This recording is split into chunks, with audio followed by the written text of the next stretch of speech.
Chocolate food. एक गांव में रमेश नाम का एक व्यक्ति बेकरी चलाया करता था। एक बार उसके बेटे ने कहा, पापा मैं आज मिट्टी से ऑटो, कार, बाइक बनाया, कैसे है बताओ। रमेश क्रोधित होकर बोला, तुझे मैं कितनी बार समझाऊं, वैसे मिट्टी से मत खेलो। तुम मिट्टी से खेल रहे हो और तुम्हारी माँ देखकर चुप बैठी है। नहीं पिताजी, माँ ने ये खिलौने बनाने में मेरी मदद की। तुम माँ बेटे के बहुत नखरे हो रहे हैं। आंचल, कहाँ हो? आंचल, तुम्हें मैं कितनी बार बोला कि तुम इसे मिट्टी से खेलने मत दो। उसे रोकने के बदले उल्टा उसकी मदद करती हो। एक बार और हमारे घर में मिट्टी के खिलौने दिखे तो मैं चुप नहीं बैठूंगा। कुछ दिन बीत गए। रमेश आए उतने में ही चिंटू और आंचल मिट्टी से अलग अलग प्रकार के खिलौने बना रहे थे। रमेश वो देखते ही गुस्सा हो गया था। कितनी बार भी बोलूं, तुम्हें समझ नहीं आ रहा है। तुम्हारी उम्र के बच्चे क्रिकेट, वॉलीबॉल, कबड्डी ऐसे खेल खेलते हैं और अगर बाहर जाना पसंद ना हो तो चेस, कैरम बोर्ड खेलते हैं। वो सब छोड़कर तुम ये मिट्टी के साथ खेलते हो। अगर इतना ही शौक है तो कागज पर रंग लगा दो। ये बेकार के खिलौने क्या है? आंचल, बच्चा हर वक्त मिट्टी से खेल रहा है, तुम भी उसे डांटने और रोकने के बदले तुम भी मिट्टी मिला रही हो। ओ जी, क्यों इतना नाराज होते हो? हमारे बच्चों को ऐसे खिलौने बनाने का शौक है, इसीलिए उसे प्रोत्साहन देती हूँ। उसे डांटकर, मारकर बदलने के लिए क्यों कहूँ? ओ भला गलती थोड़ी कर रहा है जी। तुम दोनों को कितना समझाने की कोशिश करता हूँ। नहीं, मैं ही पागल हूँ ना। ऐसे कुछ दिन बीत गए। रमेश एक दिन परेशान बैठा था। क्या हुआ जी, क्यों परेशान हो? सब खत्म हो गया आंचल, सब खत्म हो गया। इतने सालों की मेहनत मिट्टी में मिल गई। आगे आने वाले महीने से मुझसे काम ही नहीं होगा। शॉप ओनर मुझे दुकान खाली करने के लिए बोल चुके हैं। आप क्या बोल रहे हो जी, मुझे समझ नहीं आया। तुम्हें इतने दिन बेकार में परेशान नहीं करना चाहता था, इसलिए इतने दिन तुम्हें कुछ बताया नहीं। कई दिनों से हमारा बेकरी बिजनेस चल नहीं रहा था। 3 महीनों से दुकान का किराया भी नहीं भर पाया, इसीलिए शॉप ओनर दुकान खाली करवा रहे हैं। इतना कुछ चल रहा था तो हमें एक बार भी नहीं बताया। अब 1 महीने का समय है ना, इस बीच हम कोई ना कोई उपाय निकाल लेंगे जी। हाँ पापा, मेरे पास एक अच्छा आइडिया है। कई समय से मैं आपको बोलना चाहता था। आप मुझे मिट्टी के खिलौने बनाने के लिए डांटते थे ना। हकीकत ये है कि मैं वो सारे खिलौने चॉकलेट से बनाना चाहता था, इसीलिए इतने समय में मिट्टी से प्रैक्टिस कर रहा था। बस कल मैं कुछ चॉकलेट के खिलौने बनाऊंगा, उन्हें आप बेकरी में रखिए। तुम्हारा आइडिया बेकार बकवास है। इतने दिनों से जो व्यापार नहीं चल रहा था, तुम्हें लगता है तुम्हारे चॉकलेट खिलौने से चलने लगेगा सोच रहे हो? वैसे तुम्हारे शौक को मैं क्यों मना करूं? वैसे भी मेरा क्या नुकसान होगा? अगले दिन चिंटू ने चॉकलेट से मछली, चिकन, कार, बाइक ऐसे कई प्रकार के खिलौने बनाकर बेकरी में डिब्बे में रखा। रमेश बेकरी में टेंशन में बैठा था। कुछ देर बाद वहाँ एक व्यक्ति आया और बोला, साहब, ये खिलौने बेचने के लिए हैं या कोई ऑर्डर के लिए बनाए गए हैं? बेचने के लिए ही है सर। बाप रे, ऑर्डर पे बनाए ऐसे कहोगे समझकर बहुत घबरा गया था। कल मेरे साले का जन्मदिन है। उसके पास 4 बड़े बड़े रेस्टोरेंट है, बहुत अच्छा खाना बनाते हैं। उन्हें कैसा गिफ्ट देना चाहिए ये सोचकर जगह जगह ढूंढ रहा हूँ। ये चॉकलेट से बनाए गए मछली और चिकन से भी अच्छा गिफ्ट हमें कहाँ मिलेगा? ये लो 5,000 रुपए। ये चॉकलेट से इतनी खूबसूरती से बनाने के लिए है। अब इसका दाम क्या है बताओ? रमेश बहुत खुश हुआ। चिंटू ने चॉकलेट से बनाए हुए सारे चॉकलेट्स एक ही घंटे में बिक गए। रमेश बहुत ही खुश हुआ। मुझे माफ कर दो चिंटू, तुम में इतनी कला है ये बिना सोचे हर दिन तुम्हें बहुत डांटा। आज बेकरी में सब लोग तुम्हारे खिलौनों की तारीफ कर रहे थे तो मुझे बहुत गर्व महसूस हुआ। हमारा व्यापार फिर से खड़ा हो सकता है, ये विश्वास भी आ गया है। फिर तब से आंचल, रमेश दोनों चिंटू के चॉकलेट खिलौने बनाने में मदद करते हैं। उनका व्यापार फिर से कुछ ही दिनों में फिर से ठीक होने लगा। रमेश अपनी पूरी उधारी चुकाकर बहुत धनवान हो गया। एक घर में 7 साल का अभि नाम का बच्चा था और उसके साथ साथ उसकी मम्मी और पापा रहते थे। अभि स्कूल नहीं जाता था और उसके मम्मी पापा बहुत जिद करते, पर वो फिर भी किसी की बात नहीं मानता था। बेटा स्कूल चलो, मैं तुम्हारा नाम लिखवा देता हूँ। वही तुम्हें ढेर सारे नए मित्र मिलेंगे और नया कुछ सीखने को मिलेगा और न वहाँ पे बहुत बड़े बड़े खिलौने भी खेलने को मिलेंगे। नहीं, मुझे स्कूल नहीं जाना है, मैं यही घर पर खेलूंगा। बेटा स्कूल जाओगे तो ढेर सारे दोस्त मिलेंगे और साथ साथ खेलने में तुम्हें बहुत मजा भी आएगा। नहीं, मुझे स्कूल नहीं जाना, मैं यही खेलूंगा। और उसके बाद अभी को रोता देखकर फिर उसे बोलना छोड़ देते हैं और बोलते हैं, ठीक है, शांत हो जाओ, मत जाओ स्कूल, तुम्हें जब इच्छा होगी तभी जाना। और अभी शांत हो जाता है और अभी के पापा मन ही मन सोचते हैं, अभी को कैसे स्कूल भेजूं? कोई तो रास्ता होगा कि ये स्कूल जाना शुरू कर दे। और उसके पापा सोचते रहते। तभी वहाँ अभी के दादाजी अभी के लिए नए खिलौने लाते हैं और अभी से बोलते हैं, देखो अभी बेटा, मैं तुम्हारे लिए क्या लाया हूँ। क्या लाए हो दादाजी? मैं तुम्हारे लिए एक नई गाड़ी लाया हूँ। सच में दादाजी? हाँ, मुझे दिखाइए ना गाड़ी। मैं दे तो दूंगा, पर तुम मुझसे वादा करो, तुम स्कूल जाओगे। हाँ, जाऊंगा बाद में। नहीं, कुछ ही दिनों में जाना है। अभी स्कूल का नाम सुनते ही डरने लगता है और रोना शुरू कर देता है और फिर उसके दादाजी उसे शांत करने के लिए वो गाड़ी उसे दे देते हैं। अच्छा, ये लो गाड़ी अपनी और खेलो तुम, और अभी रोना बंद करो, तुम अभी बड़े हो गए हो। हाँ, अभी दादाजी से गाड़ी लेता है और बाहर खेलने चला जाता है। वाह वाह, मेरी नई गाड़ी मस्त है। अभी मस्त नई गाड़ी के साथ खेलता है और इधर उसके पापा और दादाजी दोनों परेशान थे, अभी को स्कूल कैसे भेजा जाए। कैसे भेजूं इसे स्कूल, मुझे कुछ समझ नहीं आ रहा है। परेशान ना हो, ये स्कूल जाएगा ही, कोई ना कोई उपाय तो ढूंढ ही लेंगे। और दोनों अपने अपने कमरे में चले जाते हैं। अगले दिन अभी के पापा अपने लिए नया फोन खरीद के लाते हैं और अभी पापा को घर आते ही देख लेता है और पापा को बोलने लगता है, पापा दिखाओ ना क्या लाए हो। अभी के पापा उससे छुपाते हैं कि वो जानते थे अगर इसे फोन दिया तो ये खेल कर खराब कर देगा। कुछ नहीं है बेटा, यहाँ कुछ नहीं है। नहीं, दिखाओ मुझे क्या है।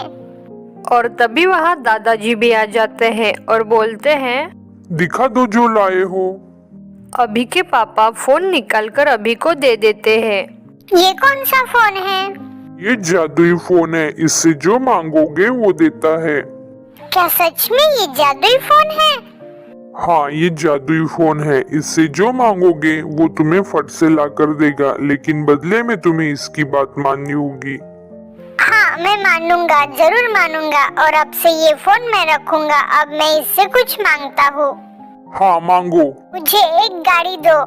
अभी के बोलने पर वहाँ तुरंत एक नई गाड़ी आ जाती है। अभी खुश हो जाता है, वो फिर से दूसरी इच्छा मांगने लगता है। मुझे खूब सारी चॉकलेट्स चाहिए।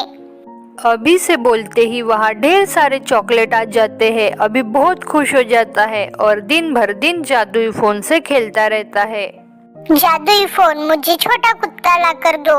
वो जादुई फोन पर बोलते ही तुरंत वहाँ पर एक पपी आ जाता है और अभी बहुत खुश हो जाता है और खूब हंसने लगता है। देखा दादाजी, ये जादुई फोन तो बहुत ही अच्छा है। हाँ, ये जादुई फोन तो कमाल का है। अभी हंस ही रहा था, तभी फोन से एक आवाज आने लगी, मैंने अब आपकी बहुत इच्छा पूरी की है, अब आपको मेरी इच्छा पूरी करनी होगी। बोलो, क्या है तुम्हारी इच्छा? आप कल से रोज स्कूल जाएंगे। नहीं नहीं, मैं स्कूल नहीं जाऊंगा, मैं तुम्हारी इच्छा नहीं मानूंगा, समझे तुम? अभी जादुई फोन की इच्छा नहीं मानता है। तभी वहाँ पप्पी अभी को काटने के लिए कमरे में दौड़ने लगता है। अभी कमरे में चिल्लाते हुए दौड़ने लगता है, बचाओ बचाओ, मुझे कोई बचाओ, जादुई फोन, मुझे इस कुत्ते से बचाओ, इस कुत्ते को गायब कर दो। जादुई फोन काम करना बंद कर देता है। तभी दादाजी बोलते हैं, बेटा तुम इसकी इच्छा पूरी कर दो। ठीक है जादुई फोन, मैं तुम्हारी इच्छा पूरी करता हूँ, मैं कल से स्कूल जाऊंगा। तभी वो कुत्ता रुक जाता है, अभी भी शांत हो जाता है। दादाजी भी खुश हो जाते हैं। अगले दिन से अभी रोज स्कूल जाने लगता है। अभी के स्कूल जाने से उसके मम्मी पापा और दादाजी सब खुश थे। कहानी से सीख, हमें ज्यादा शरारत नहीं करनी चाहिए और बड़ों की बातें जरूर माननी चाहिए, इसमें हमारी ही भलाई रहती है।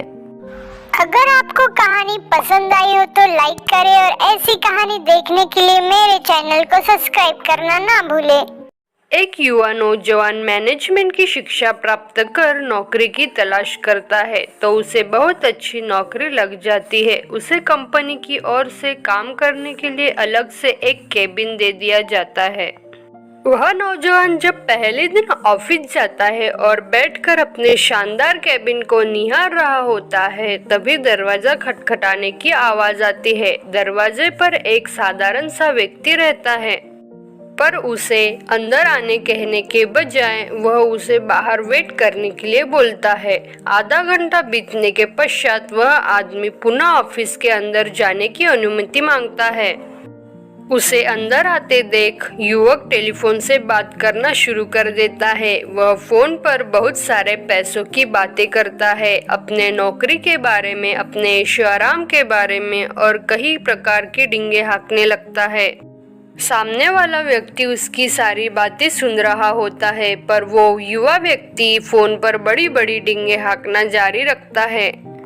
जब उसकी बातें खत्म हो जाती हैं, तब जाकर वह उस साधारण व्यक्ति से पूछता है, तुम यहाँ क्या करने आए हो?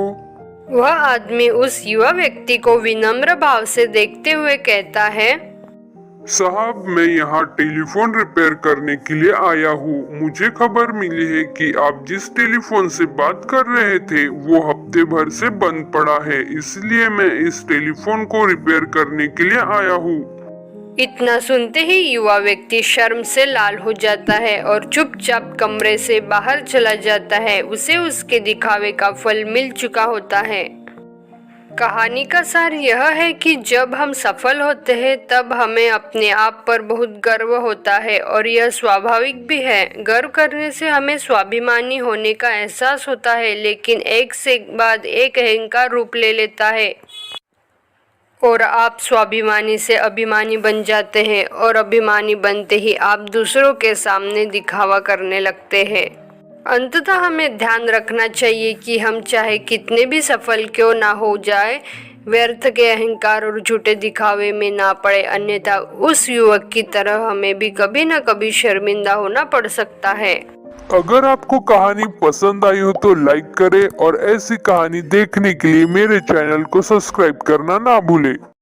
एक गांव में रामू नाम का एक लकहाड़ा रहता था। रामू एक अच्छा आदमी था। एक बार रामू नदी के किनारे एक पेड़ से लकड़ी काट रहा था। लकड़ी काटते काटते अचानक उसके हाथ से कुल्हाड़ी छूटकर नदी में गिर पड़ी। बहुत बड़ी नदी थी और गहरी थी। उसका प्रवाह तेज भी था। रामू ने नदी से कुल्हाड़ी निकालने की बहुत कोशिश की, पर वह उसे नहीं मिली।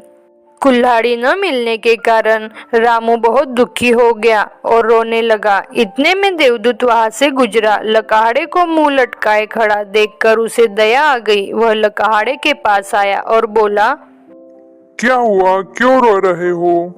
मैं एक लकहाड़ा हूँ, मेरा नाम रामू है। लकड़ी काटते काटते अचानक मेरी कुल्हाड़ी मेरे हाथ से छूटकर नदी में गिर पड़ी और अब मिल नहीं रही है। तब देवदूत ने कहा, चिंता मत करो, मैं नदी से तुम्हारी कुल्हाड़ी अभी निकाल देता हूँ। ये कहकर देवदूत नदी में कूद गया। देवदूत पानी से निकला तो उसके हाथ में सोने की कुल्हाड़ी थी। वह रामू को सोने की कुल्हाड़ी देने लगा। फिर रामू ने कहा, नहीं नहीं, ये कुल्हाड़ी मेरी नहीं है, मैं इसे नहीं ले सकता। देवदूत ने फिर नदी में डुबकी लगाई। इस बार वह चांदी की कुल्हाड़ी लेकर बाहर आया और बोला, ये लो तुम्हारी कुल्हाड़ी। ईमानदार लकहाड़े ने कहा, ये कुल्हाड़ी मेरी नहीं है। देवदूत ने तीसरी बार पानी में डुबकी लगाई। इस बार वह एक साधारण सी लोहे की कुल्हाड़ी लेकर बाहर आया। तब रामू ने खुश होकर कहा, हाँ, यही है मेरी कुल्हाड़ी। उस गरीब लकहाड़े की ईमानदारी देखकर देवदूत बहुत प्रसन्न हुआ। उसने रामू को उसकी लोहे की कुल्हाड़ी दे दी। साथ ही उसने सोने और चांदी की कुल्हाड़ियां भी उसे पुरस्कार के रूप में दे दी। फिर रामू सारी कुल्हाड़ियां लेकर अपने घर चला गया। शाम को ये बात उसने अपने दोस्तों को भी बताई। दोस्तों को अचरज हुआ पर खुशी भी हुई। उनमें से एक दोस्त बड़ा ही लालची था। अगले ही दिन उसने अपनी कुल्हाड़ी उठाई और ठीक उसी जगह जा पहुंचा जहां पर लकहाड़ी की कुल्हाड़ी पानी में गिरी थी। वो पेड़ से लकड़ी काटने लगा और जानबूझकर कुल्हाड़ी को नदी में गिरा दिया। फिर पेड़ के नीचे बैठकर जोर जोर से रोने लगा और चिल्लाने लगा, हाय हाय मेरी कुल्हाड़ी, अरे एक ही कुल्हाड़ी थी मेरे पास, अरे कोई तो आए और मेरी कुल्हाड़ी निकाल के दे, मेरी मदद करो, कोई तो आओ, कुल्हाड़ी पानी में गिर गई है, हाँ हाँ हाँ हाँ हाँ। उसका विलाप सुनकर देवदूत वहां आ गए और नदी में कूद गए। नदी में से सोने की कुल्हाड़ी लेकर बाहर आए और बोले, ये लो तुम्हारी कुल्हाड़ी। हाँ हाँ प्रभु, यही तो है मेरी कुल्हाड़ी, लाइए दीजिए, ये सोने की कुल्हाड़ी ही मेरी है, दीजिए। देवदूत को लगा ये आदमी तो बड़ा ही लालची है। उन्होंने कहा, तुम तो बड़े ही लालची और बेईमान हो, अब तो तुम्हें कुछ भी नहीं मिलेगा। ऐसा कहकर देवदूत अदृश्य हो गए और बेईमान लकहाड़ी को खाली हाथ घर लौटना पड़ा। लालच में आकर उसने अपनी कुल्हाड़ी भी गंवा दी। कहानी से ये सीख मिलती है कि हमें लालच नहीं करना चाहिए और हमेशा ईमानदारी से जीवन व्यतीत करना चाहिए, क्योंकि खुशियाँ मिलती है उसको जो ईमानदारी से बड़ा है। इसीलिए कहते हैं लालच बुरी बला है। अगर आपको कहानी पसंद आई हो तो लाइक करें और ऐसी कहानी देखने के लिए मेरे चैनल को सब्सक्राइब करना ना भूलें। एक समय की बात है, सुरेश एक दिन अपने गांव जा रहा था। ट्रेन का समय काफी देर में था और वह इंतजार कर रहा था। ट्रेन के लिए गांव का सफर लगभग ट्रेन से 4 घंटे का रहता है, इसीलिए उसने ट्रेन से जाना ज्यादा अच्छा माना, क्योंकि बस के द्वारा जाने में थोड़ी तकलीफ होती है। फिर सुरेश जिस ट्रेन से जाने वाला था वो ट्रेन आई। फिर से सभी लोग ट्रेनों में चढ़ने लगे और सुरेश भी अपनी सीट पर बैठ गया। ज्यादा लेट होने की वजह से वो अपने स्टेशन पर लगभग 11 बजे के करीब उतरा। उसका घर स्टेशन से तकरीबन 1 घंटे की दूरी पर था, जो कि सुरेश को पैदल तय करना पड़ा, क्योंकि रात के समय कोई साधन नहीं मिल पाया। बहुत ढूंढा लेकिन कोई साधन नहीं मिला। तो फिर उसने सोचा कि चलो पैदल ही चलते हैं। गांव का रास्ता एक जंगल से होकर गुजरता था। रात के समय तो जंगल भी काफी डरावना लग रहा था, और अगर ऊपर से अकेले ही जाना हो तो आप सोच ही सकते हैं कि कैसा लगता है। जब सुरेश जंगल के रास्ते से जा रहा था तो उसके कदमों की आवाज और दिल की आवाज साफ साफ सुनाई दे रही थी, क्योंकि कोई और था भी नहीं। अकेले रास्ते पर चलना बड़ी मुश्किल से पार किया जाने वाला रास्ता होता है। जब एक मोड़ आया तो उस रास्ते पर ही किसी के कुछ बजने की आवाज आने लगी, मानो ऐसा लग रहा था कि पीछे से कोई उसके साथ साथ चल रहा है। पर वह पुरानी कहावत सभी को याद रहती है कि पीछे मुड़कर कभी नहीं देखना चाहिए। सुरेश को काफी डर लग रहा था। उसने अपने कदम और थोड़ी सी तेज किए तो आवाज उसके पीछे से और बढ़ने लगी। जैसा ही उसने जानना चाहा, अगर मैं रुक जाता हूँ और देखता हूँ कि आवाज बंद होती है या चलती रहती है। जैसे ही सुरेश रुका, आवाज भी आनी बंद हो गई। पीछे मुड़ने की हिम्मत तो कर ही नहीं पाया। अब तो बस यही ख्याल था दिमाग में कि कैसे भी करके ये रास्ता कट जाए।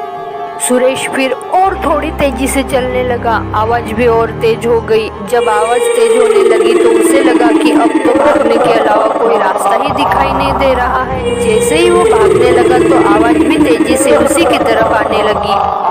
भागते भागते कुछ दूरी पर जाकर जैसे ही वह रुका, क्योंकि अब लगातार भागने से भी आदमी थक जाता है, आवाज भी बिल्कुल उसी के पास आकर रुकी। सुरेश की आवाज काफी तेज आ रही थी, क्योंकि उसके जूते भी काफी चलते वक्त आवाज कर रहे थे। आवाज पीछे से भी आ रही थी, मानो ऐसा लग रहा था कि पीछे वाले व्यक्ति ने भी जूते पहने हैं। सुरेश को लगा कि अब रहा नहीं जाता, पीछे देखना ही पड़ेगा कौन है। तो कौन हो? सामने आओ, कौन है वहाँ पे?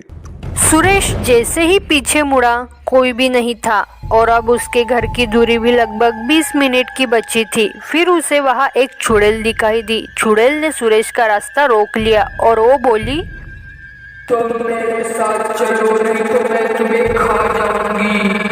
सुरेश बहुत घबराया हुआ था और डर भी गया था। उसने चुड़ैल से कहा, देखो, मैं तुमसे नहीं डरता, मैं तुम्हारे साथ नहीं आ सकता, मुझे मेरे घर जाना है।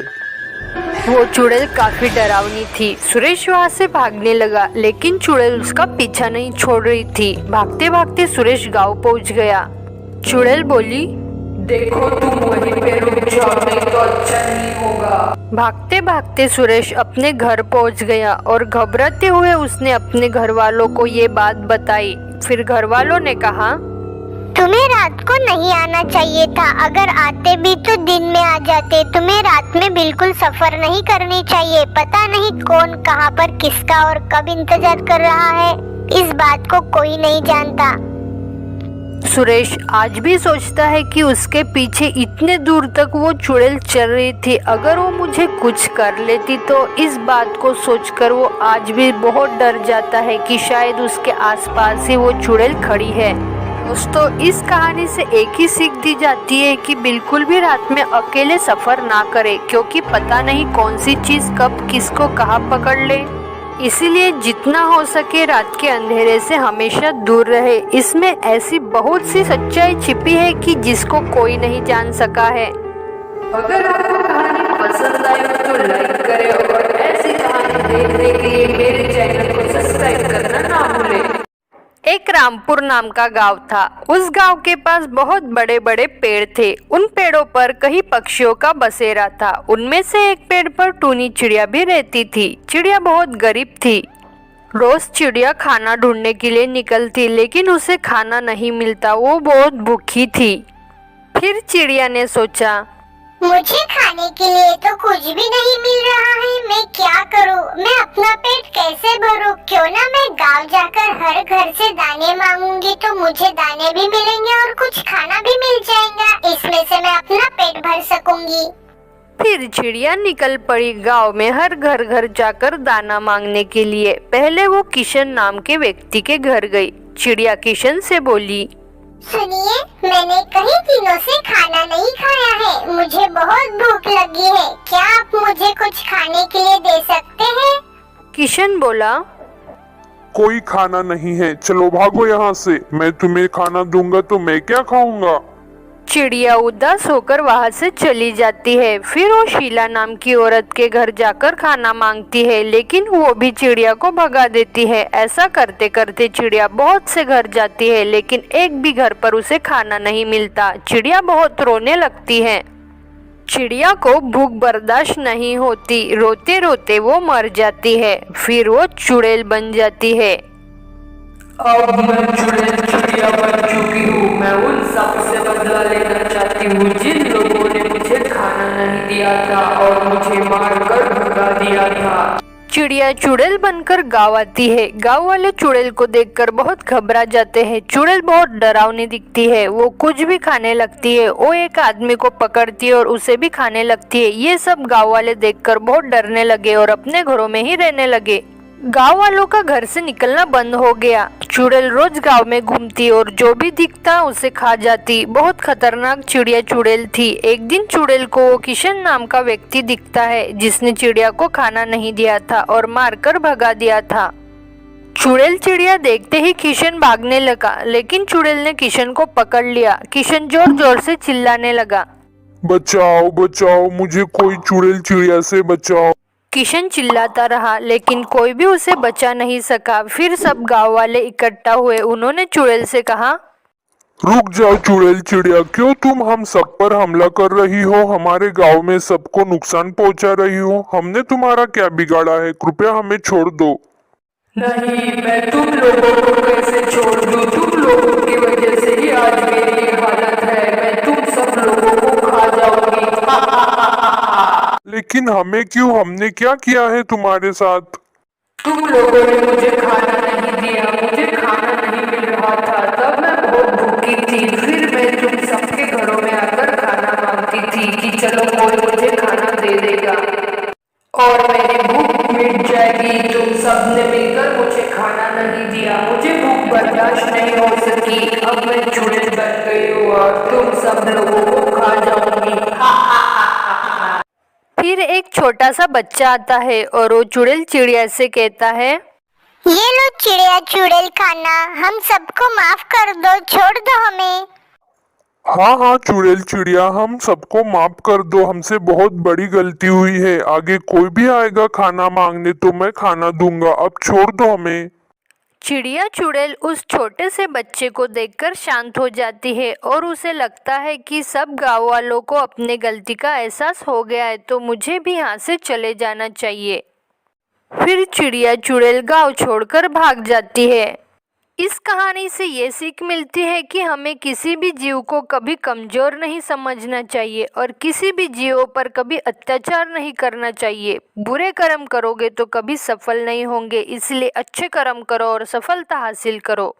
अगर आपको कहानी पसंद आई हो तो लाइक करें और ऐसी कहानी देखने के लिए मेरे चैनल को सब्सक्राइब करना ना भूलें।